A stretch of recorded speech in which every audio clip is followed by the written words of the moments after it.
경제의 과거와 현재 그리고 미래까지 살펴보는 경제 대기록 시간입니다. KBS 박대기 기자와 함께합니다. 안녕하세요. 네, 안녕하십니까. 오늘은 데이터 센터 이야기해 주신다고요? 네, 그렇습니다. 요즘 정말 뉴스에서도 빠지질 않아요. 네. 도대체 일단 데이터 센터가 어떤 곳입니까? 예, 좀 쉽게 설명하면은 데이터, 그러니까 이제 컴퓨터가 사는 아파트라고 생각하는 가장 좋을 것 같습니다. 컴퓨터가 사는 아파트? 예. 오. 컴퓨터를 한 곳에 모아서 예. 아파트처럼 빽빽하게 이렇게 밀집시켜 놓은 곳인데요. 근데 모니터는 없이. 예, 모니터는 없이 본체만 있습니다. 다다다다다. 근데 이제 세대 수는 10만 세대. 보통 대형이라고 하면요. 그래서 어우. 그 서버 10만 개 정도를 모아놓은 걸 보통 대형 그 데이터 센터라고 하는데, 예, 이제 컴퓨터가 먹는 주식은 전기이기 때문에 전기 설비가 가장 중요하고요. 예. 예, 그런 것들이 모여 있는 빌딩, 건물이라고 생각하시면 될 것 같습니다. 우리가 네이버 같은 서비스 이용하잖아요. 네. 그러면은 그 안에서 이제 이메일도 보고 사진도 열어보고 카페도 들어가고 하는데, 네. 그러면 우리가 쓰는 컴퓨터 외에 맞은편에 통신을 해주는 컴퓨터가 있어야 될 거 아니에요. 그렇죠. 예, 그런 컴퓨터가 모여 있는 곳이 바로 데이터 센터입니다. 그래서 네이버 같은 경우에는 춘천하고 세종시에 각이란 이름의 데이터 센터가 있거든요. 자체. 이 각이란 말이 장경각이라고 8만 대장경 모아놓은 그 아하. 건물을 이제 해서 장경각이라고 부르는데, 거기서 이제 각이란 말 가져왔다고 그러고요. 우리도 예전에 이제 규장각이라고 맞아요. 그 왕실 도서관이 있었잖아요. 좀 센스 있게 지은 이름인데, 이런 과거 이제 시대에는 그 도서관이 있었다면은 현대에는 이런 데이터 센터가 있어서 우리 각종 기록이라든지 자료, 사진, 뭐 옛날 이제 모아놨던 그 데이터들이 다 모여서 그 안에서 있는 거고요. 뭐 전자상거래를 한다든지 뭐 이런 걸 하면은 모든 기록들이 그 데이터 센터에 남아서 이제 유지가 되는 겁니다. 야, 그러니까 종이 기록이 있는 도서관. 그게 현재 버전은 데이터 센터다. 네, 디지털 도서관이라고도 볼 수 디지털 있겠죠. 도서관. 오, 비유가 아주 찰집니다. 네. 근데 최근에 보면 뭐 구글도 그렇고 아마존도 그렇고 테슬라도 그렇고 빅테크 기업들이 이 데이터 센터에 엄청나게 투자를 하더라고요. 네. 왜 이렇게까지 이제 공을 들이는 겁니까? 최근 투자가 특히 많이 늘어나는 건 아무래도 인공지능 영향으로 봐야 되겠죠. 그렇죠. 인공지능을 개발하는 데도 엄청난 수의 데이터 센터가 필요하고요. 또 인공지능 서비스를 안정적으로 유지하기 위해서는 데이터 센터가 필요합니다.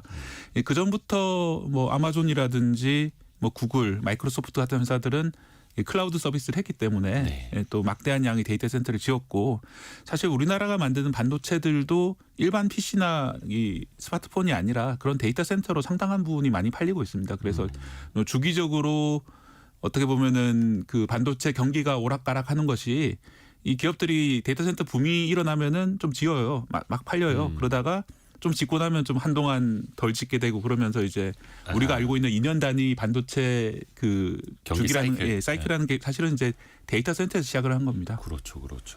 어떻게 보면 이제 과거에는 반도체 수요가 스마트폰이나 PC에서 많았다면 네. 이제는 뭐 데이터 센터가 훨씬 더 많다. 네, 사는 규모가 아까 말씀 10만 대라고 했으니까 한 번에 몇십만 개씩 나가는 거니까요. 근데 그 데이터 센터도 뭐 아마존 웹 서비스나 어디 걸 이제 빌려서 쓰기도 하지 않습니까? 네. 우리가 클라우드 서비스 이용하듯이. 그 기업 입장에서는 자체 데이터 센터가 있는 거랑 없는 것 큰 네. 차이가 있을까요? 일단 가장 큰 차이는 보안 문제가 될 겁니다. 이 우리가 물론 이제 그런 아마존 같은 데서 충분히 보안을 신경을 쓰겠지만은 100%일 수도 없는 것이고요. 또 서비스가 물론 아마존 같은 데도 잘하고 있지만은 끊김이 있는 서비스가 있을 수도 있고, 또 안정적인 개발을 위해서는 특히 인공지능처럼 엄청난 양의 그 자원을 소모하기 위해서는 이 한정된 서비스 안에서 다 하기가 힘든 경우가 많이 있거든요. 그래서 인공지능 개발하고 있는 페이스북 그 메타라든지 구글 같은 경우에는 자체 데이터 센터를 돌려가지고 이런 수요를 해결하고 있고요.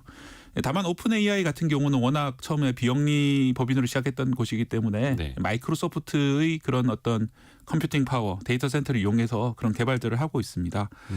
최근에 그 인공지능이라고 하면 그록3라고 네. 그 머스크가 만든 XAI라는 회사에서 네. 만든 것들이 최근에 나왔는데요.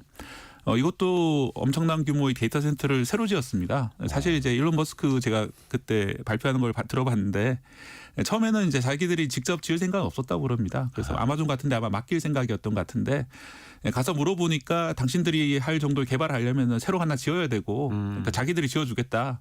대신 한 2년 정도 기다려달라. 그렇게 하는데, 일론 머스크 성격에 2년 동안 기다리고 있을 사람은 아니잖아요. 우리가 다 알다시피. 그러니까 2년 기다릴 거면 차라리 직접 짓겠다. 그래가지고 넉 달 만에 지었어요. 120일 만에 10조 원 이상을 아마 투입한 것 같은데.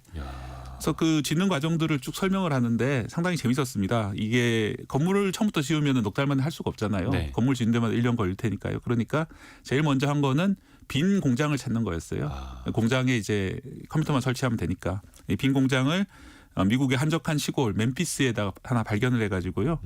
일렉트로룩스라는 전자회사가 버리고 간 공장인데 그 공장에 들어갔고 또 이제 처음에 10만 개 정도의 GPU를 확보를 했고요. 이 GPU 하나가 보통 H100이라고 5천만 원짜리인데 예. 한 5조 원짜리 이 컴퓨터들을 마련을 했고 그 다음으로 한 일이 이제 발전인데 전기가 이제 120메가와트 정도 쓰는데 보통 원자력 발전소 한 기가 1기가와트거든요. 네. 그러니까 한 기에 한 8분의 1 정도 쓰는 전기이기 때문에 엄청난 전기잖아요. 그래서 막대한 규모의 그 이동형 발전기 이런 걸 설치를 쭈르륵 하고 네, 한쪽에다가 또 하나 중요한 게 냉각입니다. 그래서 미국 안에 있는 이동식 에어컨의 4분의 1을 사들였대요. 임대를 했대요. 그래서 한쪽에 쭈르륵 설치하고 이래가지고 겨우 120일 만에 이 모든 작업들을 다 했다. 우리 정말 잘하지 않았냐 이렇게 얘기를 하는데 일론 머스크가 여러 가지 무리를 많이 일으키고 다들 알고 계시잖아요. 그런데도 불구하고 사업적 능력은 정말 탁월하구나 이런 생각이 들었습니다. 24개월 걸린다고 한 걸 4개월 만에. 네. 대단합니다. 규모도 그렇고 그 아이디어 그걸 밀어붙이는 것도 마찬가지고요. 근데 또 생각해 보면은 그런 투자가 계속 이어지고 있으니까 미국 경제가 참 잘 돌아가는구나라는 생각도 들고요. 근데 데이터 센터는 처음에 짓는 돈도 뭐 GPU 10만 개씩 막 필요하니까 어마어마한데 네. 이걸 유지하는 비용도 어마어마하겠더라고요. 네, 그렇습니다. 전기가 엄청나게 많이 들어가는 거고요. 이 일론 머스크 데이터 센터 같은 경우에도 2단계까지 나와서 지금 250메가와트를 쓴다고 하는데 원자력 발전소 4분의 1 정도 들어가는 것이고 그래서 이제 이 에너지를 다 어떻게 감당할 것인가 예. 뭐 알고 계시다시피 이 발전 문제가 되는 것이고 사실 그래서 우리나라에도 좀 많이 문제가 벌어지고 있습니다. 왜냐하면은 우리나라 수도권은 전기가 부족한 지역이거든요. 네. 우리나라 수도권에 원자력 발전소도 없고 화력 발전소도 거의 없어요. 그러다 머릿속에 보니까 끌어오는 건데. 예, 끌어와야 되는데 이 데이터 센터는 다 수도권에 짓다 보니까 이 전기 문제가 벌어지고 있는데요. 이 유지비는 전기비뿐만 아니라 이제 그 출장 와서 관리해주는 그런 인력 비용이라든지 또 주기적으로 교체된 부품 문제라든지 냉각 비용이라든지 이런 것들이 다 결합되어 있기 때문에 대형 센터는 최소한 연간 100억 원 이상 들어간다 이렇게 알려져 있습니다. 유지관리비가요. 네. 설치비가 아니라 네. 유지관리비가. 그러니까 참 우리나라도 주로 이제 수도권에 데이터 센터가 몰려 있는 것도 이게 참 문제더라고요. 기업들 입장에서는 좀 멀리 지방까지 가서 이거 데이터 센터를 세우는 건 좀 꺼려하더라고요. 뭐 특별한 네. 이유가 있습니까? 가장 큰 이유는 관리하기가 귀찮아서입니다. 멀리까지 가서 인력이 없습니다. 지역에 이제 가서 거기까지 가서 예. 뭐 일을 하겠다는 사람들이 많지 않다. 네, 그 SI 업체라고 하는 그런 관리 유지에 보수해주는 업체들이 대부분 수도권에 몰려 있고 만약에 지방에서 문제가 터졌다면은 가서 처리를 해야 되는데 시간이 필요하지 않습니까? 대응할 시간. 데이터 센터는 즉시 대응을 해야 될 경우가 많기 때문에 그게 문제가 되고요. 또 한 가지 문제는 통신망 문제입니다. 통신망. 예, 수도권처럼 이렇게 통신망이 인프라가 잘 깔려 있는 곳이었기 때문에 결국은 수도권으로 몰려오는 건데요. 이 두 가지 문제는 사실 결이 같은 문제입니다. 그 어떻게 보면은 집중도가 높은 곳이 수도권밖에 없다는 얘기거든요. 그렇다면은 지역 중 한두 곳 정도를 지정을 해서 그 지역의 인력과 그 통신망을 충분히 확충한다면은 그렇죠. 굳이 수도권이 아니라도 예를 들어서 이제 뭐 광주라든지 부산이라든지 한두 곳 정도를 지정해서 그쪽으로 몰아주는 방법을 좀 정부가 전략적으로 선택해야 되는 게 아니냐 이런 얘기들이 나오고 있습니다. 또 아마 많은 분들이 기억하시겠습니다만 3년 전에 그 SK 판교 데이터 센터 화재 사건도 있었고 당시 뭐 카톡 뭐 각종 페이 택시 요금 결제하는 거 네. 여러 가지가 다 먹통이 됐었잖아요. 그래서 데이터 센터를 더 이제 분산을 해놔야 한다라는 이야기들이 있었는데 그 후에 좀 어떻게 바뀐 게 있습니까? 예, 그 외에 카카오 같은 경우에도 자체 데이터 센터를 그때 짓고 있었는데 이게 완공을 했고요. 하지만 뭐 실제로 뭐 그런 화재가 중요한 시설에서 화재가 난다면은 뭐 똑같은 일이 언제든지 벌어질 수 있고 실제로 그게 이제 유일한 사고는 아니고 그 전부터 이제 KT 데이터 센터 사고도 있었고 등등등 종종 벌어지고요. 그렇죠. 앞으로도 아마 벌어질 겁니다. 이 중요한 거는 이제 그런 사고 자체는 막을 수가 없는데 사고가 터졌을 때 얼마나 빨리 복구를 하고 또 하나의 이제 복사본 서비스로 얼마나 자연스럽게 이동을 할 것인지 이런 것들이 중요한데요. 아까 말씀드린 지역 문제랑도 결합을 해서 수도권의 어떤 한두 지역에 그런 것들을 통합 관리할 수 있는 지역을 만든다면은 뭐 수도권하고 이중으로 이제 상호 보조를 한다든지 뭐 이런 식으로 하면은 좀 문제가 좀 더 쉽게 잘 풀리지 않을까 생각이 듭니다. 근데 이제 우리가 데이터 센터에 의존하는 게 더 강해질수록 네. 데이터 센터가 한번 먹통이 되거나 사고가 나면 그 피해도 더 커질 수밖에 없잖아요. 네. 외국도 마찬가지일 테고. 예. 예. 그렇습니다. 얼마 전에도 이 데이터 센터 자체의 문제는 아닌데 윈도우 보안 문제 때문에 항공권 결제가 맞아요. 안 돼가지고 전 세계적으로 항공 대란이 벌어진 적이 있는데요. 뭐 그런 일들도 결국 이제 데이터 센터 서버에 들어가는 소프트웨어 문제였는데 뭐 그런 일이 계속해서 벌어질 수밖에 없는 그런 상황이고요. 이게 워낙 돈이 많이 몰리고 지난해 이 400조 원 이상이 전 세계적으로 데이터 센터에 몰렸다고 그러고요. 우리나라 같은 경우에도 이 관련된 어떤 부동산 프로젝트들이 상당히 많다고 그래요. 그래서 저도 이번에 취재하면서 처음 알았는데 네. 일종의 데이터 센터 알박기 같은 것들이 있다고 합니다. 알박기요? 예, 수도권에 말씀드린 것처럼 워낙 전기가 부족하기 때문에 네. 일단 전기 사용할 권리를 딴 다음에 데이터 센터를 지을 지어놓고. 것처럼 해놓고 나 이 권리를 사가라 이런 식으로 해서 일종의 어떤 뭐 전매 이런 것들이 횡행한다고 그래서 이 상당히 문제가 된 적이 있습니다. 2년 전 기사였는데요. 그런 일들이 지금도 계속 벌어질 가능성이 있기 때문에 상당히 요지경이구나 생각이 들었습니다. 근데 투자비도 많이 들어가고 네. 지자체 입장에서는 우리 지역으로 데이터 센터를 유치하면 좀 지역 경제에 도움이 되겠다. 좀 경쟁을 좀 할 것 같은데 어떻습니까? 네, 실제로 일부 지역에서 몇 년 전에는 이제 경쟁을 상당히 했었는데 실제로 지어놓고 보니까 이게 사실은 상주 인력이 많지는 않거든요. 그렇죠. 다 예. 컴퓨터들만 있고. 예, 그렇습니다. 대부분 자동화돼 있고 네이버 같은 경우에도 센터를 보면 안에 로봇들이 들어가고 있고 이런 식으로 되기 때문에 실제로는 고용 창출이 많지는 않다. 그 다음에 이제 본사가 오면은 법인세 같은 것들이 있는데 건물만 있으면 결국은 재산세 외에는 지방세 세수가 많이 늘어나진 않거든요. 물론 지을 때는 이제 몇 천억 원씩 들어가기 때문에 건설 경기는 반짝 일으키겠지만은 장기적으로는 그렇게 유리하지 않은 게 아니냐 이래서 최근에는 좀 시들한 것 같습니다.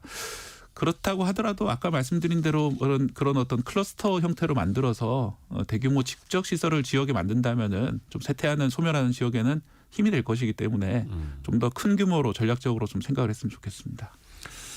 그러니까 데이터 센터 없이는 이제 우리가 살아갈 수 없습니다. 그런데 앞에서 이야기했던 전기라든지 또 물 사용 문제, 환경 오염 문제도 있고 풀어야 할 숙제도 많은데요.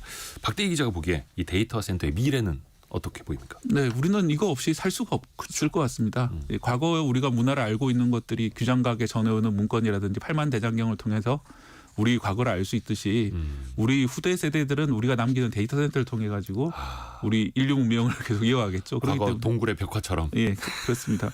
그렇기 때문에 이거 없이는 살 수는 없고 예. 그렇다면 어떤 이제 문제점들을 해결할 것인가 좀 더 높은 효율로 만들어서 에너지 소비를 줄이고 그다음에 이제 이중 삼중의 보안 장치를 만들고 그다음에 전자파라든지 발생하는 열에 대해서 우려하는 분들도 많이 있기 때문에 그런 문제들을 해결해야 되겠죠. 그래서 우리나라에서도 울산 앞바다에 바닷속에 짓자 이런 얘기들이 있고요. 실제로 중국 하이난이라든지 미국 마이크로소프트 같은 경우에는 바닷속에서 짓는 것도 모델도 생각을 했습니다.